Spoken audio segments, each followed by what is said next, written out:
igreja da paz do Senhor.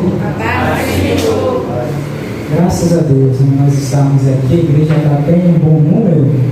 Eu comentei aqui com o nosso Diácono Sábio que algum tempo atrás nós tínhamos aqui o coral de mulheres, o coral de jovens, e tinha um culto de quarta-feira que nós não louvássemos ao Senhor. Mas nós entendemos que Deus ele tem bênçãos para nos entregar essa noite, e tem um texto que diz que não é bom dizer que os bons tempos já passaram.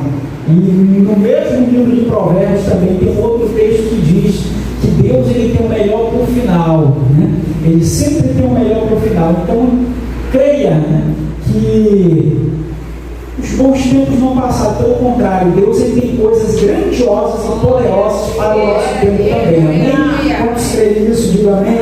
Amém. Eu sempre digo que tudo aquilo que Deus ele tem para realizar na vida de um homem, eu quero para a minha vida. Tudo aquilo que Deus ele tem para realizar na vida de um homem aqui na terra, eu quero para a minha vida. Nós temos que desejar, nós temos que almejar experiências grandiosas com o nosso Deus. Eu lembro que da minha geração, eu nasci para o Evangelho, eu nasci para Cristo aqui nesta igreja.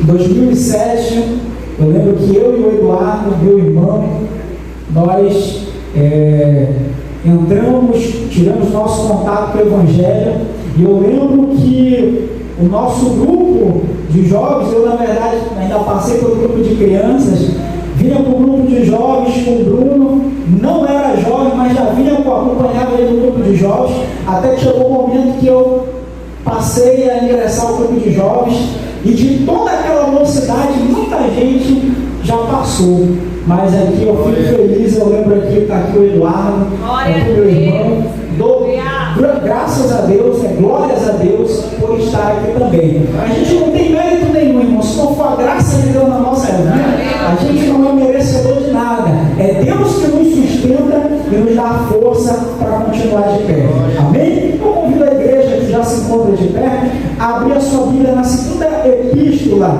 de Paulo a Timóteo, capítulo de número 4. Segunda epístola de Paulo a Timóteo, capítulo de número 4.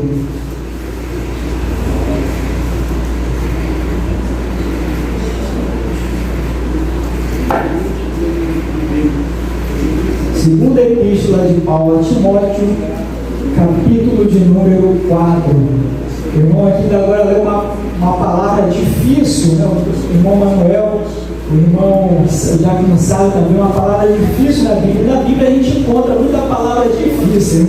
Teve um irmão que uma vez ele foi ler um texto em Deuteronômio, e ele foi falar para os irmãos: abra a sua Bíblia, meu irmão,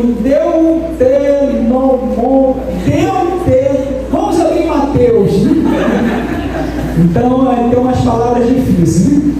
Glórias ao nome do Senhor. Os irmãos encontraram 2 Timóteo, capítulo de número 4, diz assim a palavra do Senhor. Aqui quem diz é o apóstolo Paulo aconselhando seu cooperador do Evangelho, Timóteo.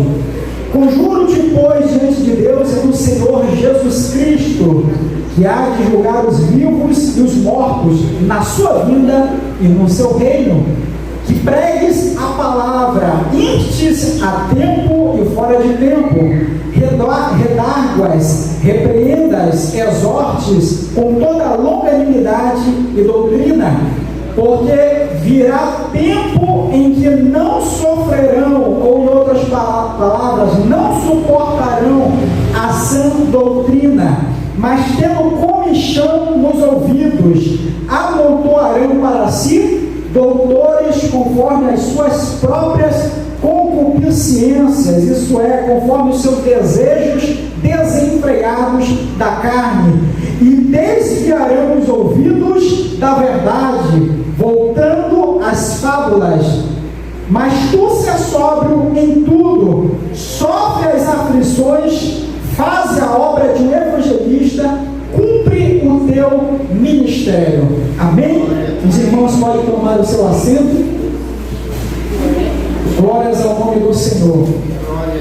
Meus irmãos, o momento que nós estamos vivendo, o contexto social, e isso não só de Brasil, mas de mundo, nos leva a refletir o momento em que nós estamos exercendo a nossa fé cristã.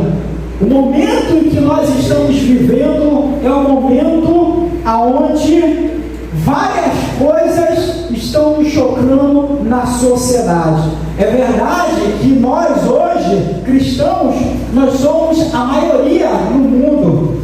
A religião, falando-se de religião, que tem maior predominância no mundo é o cristianismo. Aqueles que creem em Jesus. Em segundo lugar, o islamismo, depois o budismo. É verdade que nós aqui no Brasil também somos maioria. É verdade que aqui no Brasil nós temos a liberdade de expressão. Artigo 5º, inciso 4 da Constituição, a livre manifestação do pensamento. É verdade que nós estamos em um Estado laico, onde não tem uma paixão religiosa, mas cada um tem a liberdade para expressar a sua fé, para expressar o seu pensamento religioso. É verdade. É verdade que nós estamos hoje aqui, numa quarta-feira, com as nossas portas abertas, pregando a palavra do Senhor, aqui uma mensagem que vai ser também publicada, postada nas redes sociais. Nós temos essa liberdade. Porém, nos dias atuais, ainda com toda essa nossa facilidade de pregar o Evangelho, de ouvir a palavra do Senhor, de professar a nossa fé, ainda assim, nos nossos dias, está tendo uma dificuldade em nós defendermos os nossos princípios e os nossos valores cristãos. Hoje eu quero trazer uma palavra para você sobre fundamentalismo cristão. O que é fundamentalismo cristão? Talvez você já ouviu esta palavra, porque ela é usada de maneira taxativa. Ah, você é um fundamentalista, você defende isso daí, você é um fundamentalista, você é contra famílias modernas, não, você é um fundamentalismo. Ah, você defende esses princípios de 2000 anos atrás, você é um fundamentalista. O que é ser fundamentalista? Você é um fundamentalista? O que é ser fundamentalista? O que são princípios e valores fundamentais? Aqui eu vou trazer para você, de acordo com a palavra do Senhor, princípios fundamentais da nossa fé cristã, que norteiam a nossa fé, que nos fazem cristãos, que sustentam a nossa fé cristã.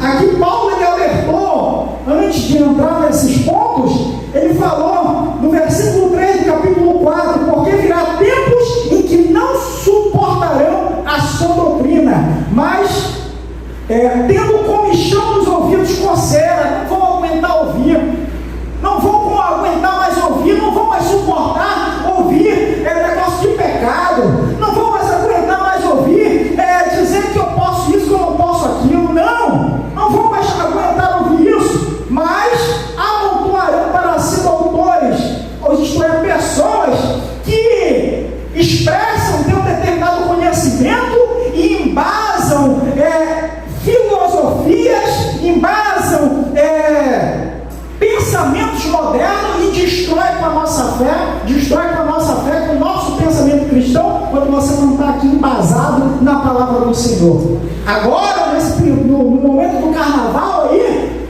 teve muito cristão, irmão, que descobriu que não estava na igreja há muito tempo. Aí no meio gospel, no meio artístico, gente que já estava desviada há muito tempo, só ele que não sabia. E querem destruir com os nossos valores, dizendo que tudo é permitido. Não, isso aqui não tem nada a ver. Já tem igrejas aí, né, de homossexuais, daqui a pouco vai ter igreja de prostitutas, tudo aquilo que eu não consigo deixar, tudo aquilo que eu não consigo abandonar, então eu vou ter, agora deve ter até Bíblia aí, que tem Existe uma lei onde uma obra literária, depois de 5 anos não se tem autor, ela está modificada, pode ser modificada. A Bíblia tem mais de 2.000 anos. Não tem autor. Quem é o autor? Não tem autor. Então o que acontece? Pontos fundamentais da nossa fé cristã. O que é ser fundamentalista?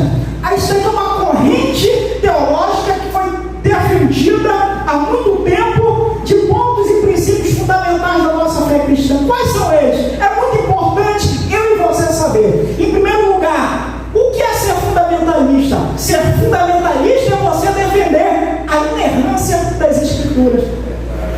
A palavra do Senhor é inerrante, infalível, não erra, não tem erro, não tem falha. Irmão, tem contradições na Bíblia. Irmão, existe erros na Bíblia. Não tem erro na Bíblia, irmão. Não tem falha na Bíblia. Irmão, contradição. Diz que Deus não se arrepende, mas lá em 1 Samuel vai dizer que Deus não se arrepende, mas Deus vai dizer que se arrependeu de fazer o homem. Irmão, você não tem nem graça de responder. A Bíblia, ela não erra. A Bíblia é infalível. A palavra do Senhor vai dizer em 2 Timóteo, capítulo 3, versículos 16 e 17, toda a Escritura é inspirada por Deus e útil para ensino. A Bíblia não é produto da imaginação humana. A Bíblia não é produto do intelecto humano. A Bíblia, ela é a inspiração de Deus. Irmão, ela foi escrita por homens, mas ela não foi produto do homem. A Bíblia, ela contém princípios e valores altamente, princípios e valores altíssimos. O Evangelho, que não tem outra religião, o amor ao próximo. Jesus, ele fala sobre a vingança. Se te bater numa face, dá outra. Quem está falando sobre o perdão, a disposição de alguém me ferir, e eu tenho disposição para perdoar ele mais uma vez. Princípios e valores que você não encontra em outra sociedade, nortearam a sociedade, a formação do Ocidente. A palavra do Senhor vai dizer em Jeremias 1,12: assim diz o Senhor, viste bem, porque eu velo sobre a minha palavra para fazer cumprir. Tudo o que está na Bíblia vai se cumprir, se cumpriu, está se cumprindo, vai se cumprir. Por quê? Porque a Bíblia é inerrante, ela não erra, ela não falha. Louvado seja o nome do Senhor. E isso quer destruir, quer dizer que inclusive tem até pastor aí dizendo que a Bíblia precisa ser atualizada. Quem precisa ser atualizada é a mentalidade desse pastor, que se ele não se converter vai para o inferno. Louvado seja o nome do Senhor. Quer destruir a ideia de que a Bíblia é um livro inerrante. Louvado seja o nome do Senhor. A palavra do Senhor vai dizer em Mateus capítulo 5, versículo 18, Jesus ele próprio disse: porque em verdade vos digo que até que o céu e a terra passe, nem um jota um tio jamais passará da lei, sem que tudo seja cumprido. Jesus ele dando aqui a certeza de que a palavra do Senhor não falha, de que a justiça do Senhor não tarda. Aleluia. Tudo o que Deus, a palavra do Senhor, outro dia eu postei um vídeo, tem gente que até vai além. A Bíblia tem resposta para tudo. A Bíblia não tem resposta para tudo. A Bíblia é o conhecimento necessário para conduzir o homem à salvação. A Bíblia é a revelação de Deus ao homem. Deus revelou ao homem tudo aquilo que era necessário para que ele vivesse uma conduta que agradasse o seu Criador. A Bíblia é o conhecimento necessário para que eu possa andar com Deus, andar com o meu próximo, ter um bom relacionamento e, enfim, achar o caminho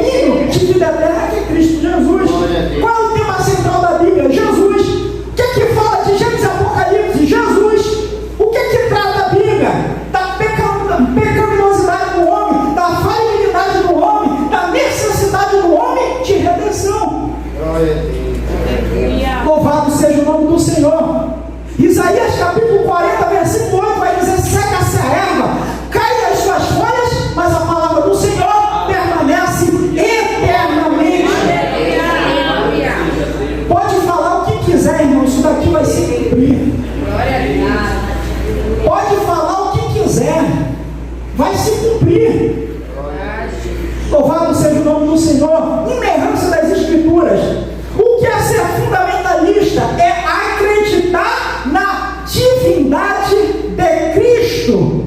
Jesus, ele não foi um personagem histórico que veio à Terra, que viveu entre nós, morreu e desapareceu. Reuniu meia dúzia aí de homens e espalhou uma mentira. Não! Jesus, nas Escrituras, nos Evangelhos, vai falar sobre a sua divindade. João capítulo 5, versículo 17. E Jesus lhe respondeu: meu Pai trabalha até hoje, fazendo referência a Deus, e eu trabalho também, dizendo que ele é filho de Deus. Aleluia! Glória a Deus. A divindade de Cristo é um ponto fundamental da doutrina cristã. E Simão Pedro, quando Jesus ele pergunta aos seus discípulos: o que é que dizem sobre mim? Quem é que estão falando aí que eu sou? E começa a dizer: um dizem que tu és Elias, outros dizem que tu és um dos profetas. E vocês, o que é que vocês dizem? E Pedro lhe diz: tu és o Cristo, o Filho do Deus vivo. Aleluia. Pedro falando e testificando, atestando, afirmando a divindade de Cristo. Glória a Deus. Quer dizer que Jesus, ele não é quem ele diz ser, quem a Bíblia diz que Jesus ele é. Quer dizer que Jesus, ele foi uma história inventada pelo homem.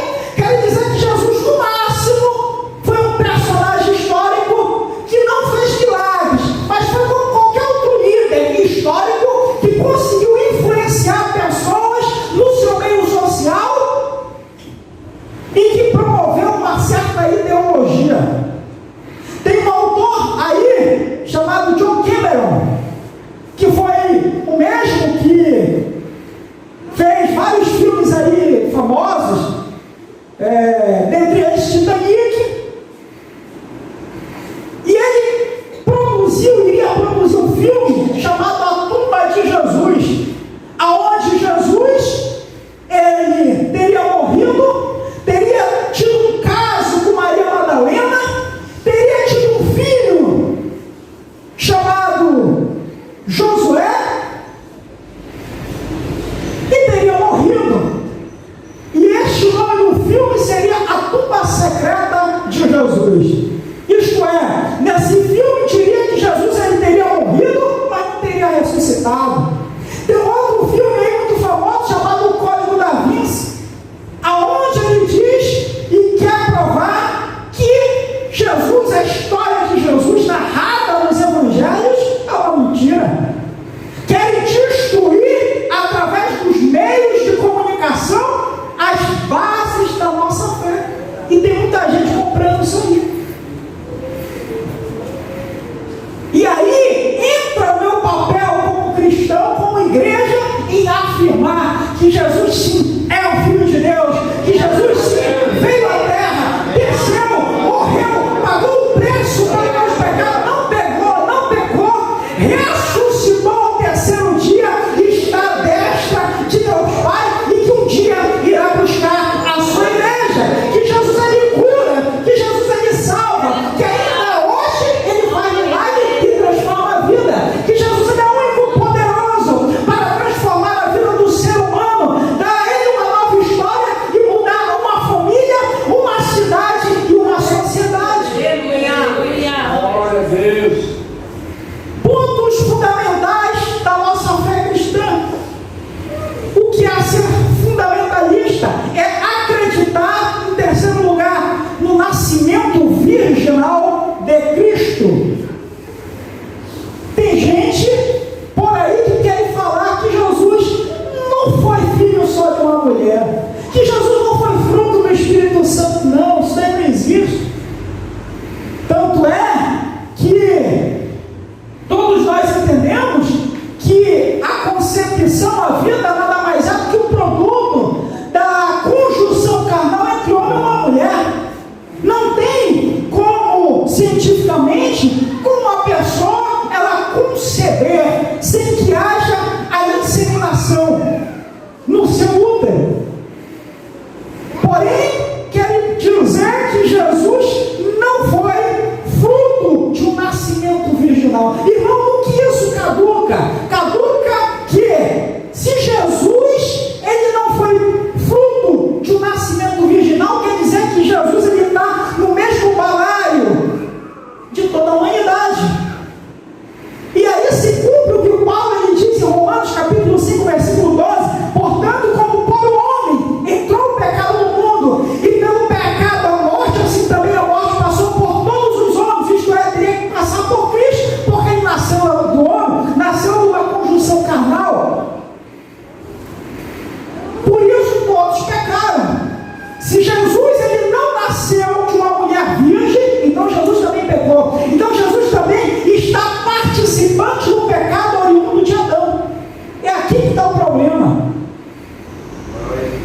e de verdade.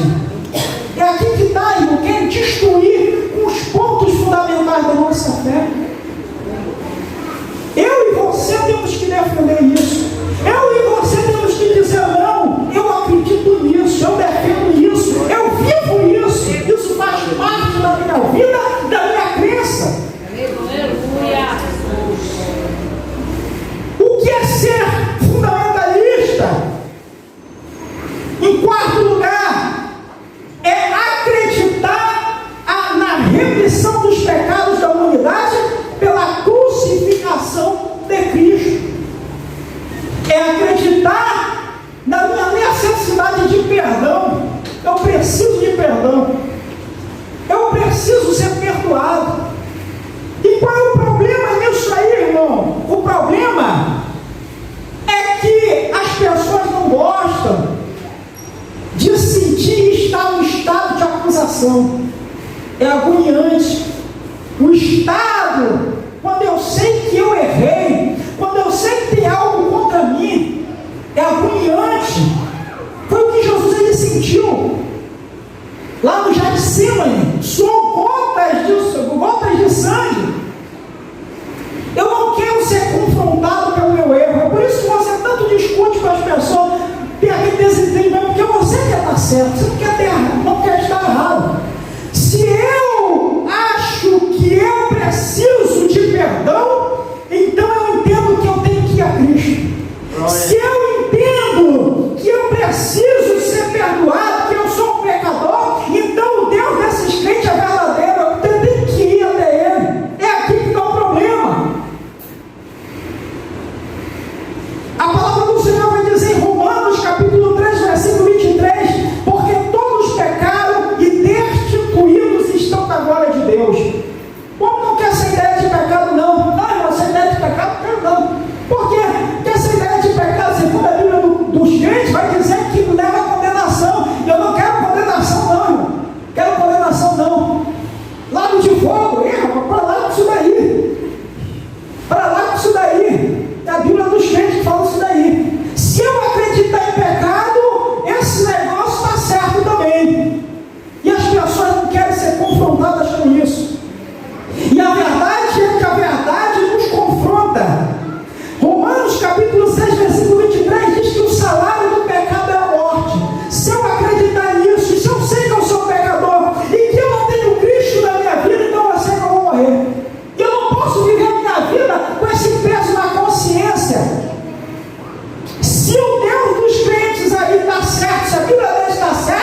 isso?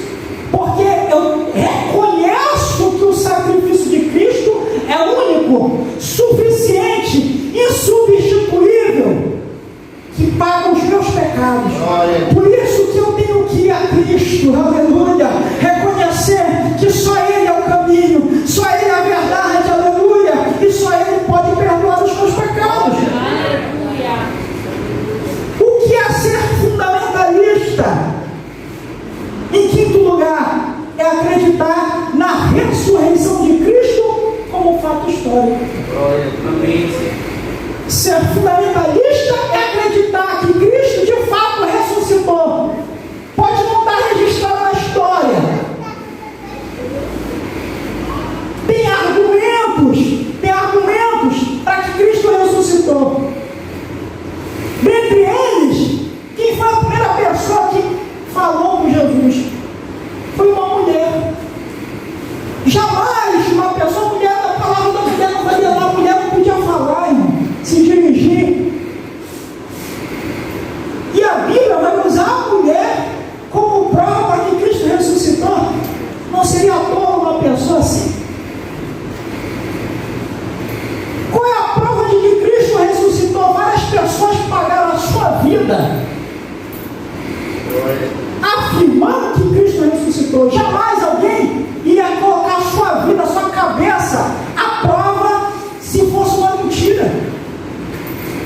Qual é a prova de que Cristo ressuscitou? Mais de 2.000 anos. Mais de 2.000 anos. Essa verdade prevalece. Aleluia. Louvado seja o nome do Senhor. O ser humano é muito rápido de esquecer as coisas, irmão.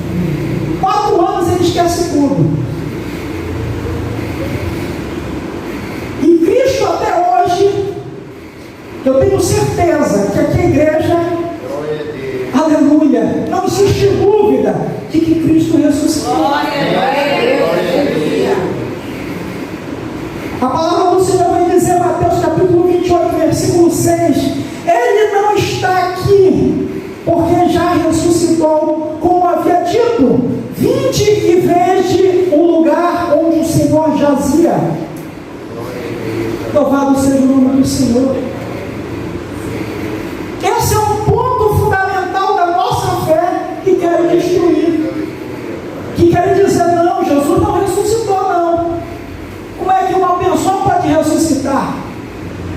Como é que o ser humano pode ressuscitar? E a verdade é que Jesus, Ele era o próprio Deus no meio dos homens.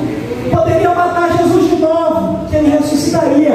E matava de novo, Jesus ia ressuscitar. Porque Ele é Deus, Ele é soberano, Ele é poderoso.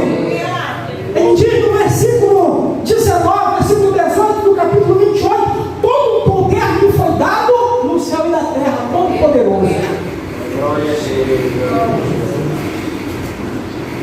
E quer destruir com essa verdade. Por que querem destruir? Porque destruindo, destrói a nossa fé. Paulo ele vai dizer em 1 Coríntios capítulo 15, a partir do versículo 13, e se não há ressurreição de mortos, também Cristo não ressuscitou. E se Cristo não ressuscitou, logo é vã a nossa pregação, e também se é vã a vossa fé. E assim somos também considerados como falsas testemunhas de Deus, pois testificamos de Deus, e que ressuscitou a Cristo, o qual porém não ressuscitou, se na verdade os mortos não ressuscitam, porque se os mortos não ressuscitam, também Cristo não ressuscitou. E se Cristo não ressuscitou, é vã a vossa fé, e ainda permaneceis nos vossos pecados, e também os que dormiram em Cristo estão perdidos. E se esperarmos em Cristo só nesta vida, somos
você tem acreditado, o que você tem defendido, meu irmão. Aleluia. Isso daqui são bases da nossa fé. Isso aqui são bases, aleluia, da nossa vida cristã. É isso aqui que norteia a igreja há 2000 anos. Quando Jesus está falando em Mateus capítulo 7, versículo 24 a 27, e todo aquele que ouve essas minhas palavras e as cumpre, comparado a ele ao homem prudente, que edificou a sua casa sobre a rocha, e correu os rios, assopraram os ventos, e combateram aquela casa e não caiu, porque estava edificada sobre a rocha. É isso aqui que eu tenho falando. Fundamentos da igreja, alicerces da nossa fé cristã. Louvado seja o nome do Senhor. Que Deus ele proteja a sua igreja de toda ideologia satânica. Que Deus ele proteja o seu povo de toda filosofia deturpada. Que Deus ele proteja a sua igreja, aleluia, de todo argumento, aleluia, que leve o nosso pensamento, que destrua com aquilo que você tem aprendido. Que Deus ele proteja o seu povo. Eu quero finalizar essa palavra orando pela igreja do Senhor. E eu convido você a ficar em pé. O contexto social que nós vivemos, a produção cultural, a produção científica, a produção filosófica, ela é grande nos nossos dias. E isso pode impactar a fé de muitos. Você deve conhecer pessoas que deixaram o Evangelho, rasgaram a Bíblia e hoje são ateus, porque não estavam fundamentadas. Fundamentos, isso aqui é a base da fé cristã. Amém. Glória a Deus. Que o Senhor venha nos proteger. Que o Senhor venha guardar a nossa mente. Que o Senhor venha guardar a nossa casa, as nossas famílias, os jovens, as crianças. Senhor, meu Deus e Pai, Deus grande, Deus poderoso. Senhor, neste momento, Senhor, que a tua palavra